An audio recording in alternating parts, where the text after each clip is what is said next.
সকালেতে পুকুরে মাছগুলো ভেসে উঠেছে, খুবই সুন্দর লাগছিল। মিষ্টি রোদে ওরা বেড়াচ্ছিল। আস্তে আস্তে চলে গিয়েছিলাম ওই বাগানে, গিয়ে দেখলাম এখানে খুবই সুন্দর ফুল ফুটেছে। জানি না এটা কি ফুল, আপনারা জানলে অবশ্যই কমেন্ট বক্সে জানাবে। সাদা ফুলটা খুবই ভালো লাগছিল। এখানে 3টে ফুল ফুটেছে, আরও বাকি ফুটতে বাকি আছে। প্রতিদিনে ফুলগুলো একটা করে ফুটে উঠছিল। লাল পিঁপড়াগুলো ফুলের ওপরে বেড়াচ্ছিল। আমাদের বাগানে ফুলগুলো ফুটেছে, খুবই ভালো লাগলো। ফুল তো সবারই পছন্দের, তো ফুল তো সবাই ভালোবাসে। আমাদের বাগানে ফুলটা ফুটেছিল, খুবই ভালো লেগেছে। তো চলো তোমাদেরকে একটা জিনিস দেখায়। আমাদের বাগানের পাশে একটা নারকেল গাছ আছে, 2টি মাথা নারকেল গাছটা 30-35 বছর বয়স। গাছটা এত ঝড় বৃষ্টি হয় কিছুই হয় না, গাছটা খুবই সুন্দর লাগলো। তো তোমাদেরকে জুম করে দেখাচ্ছি, দেখো গোড়ার দিকে এত মোটা আর আগার দিকে সরু, যেখান থেকে 2টো মাথা ছেড়েছে। খুবই ভালো লেগেছে গাছটা।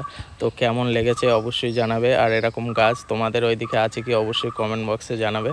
তো চলো, ভিডিওটা ভালো লাগলে একটু বন্ধুদের কাছে শেয়ার করে দেবে। পরের ভিডিওতে দেখা হচ্ছে, সবাই ভালো থাকবে, বাই।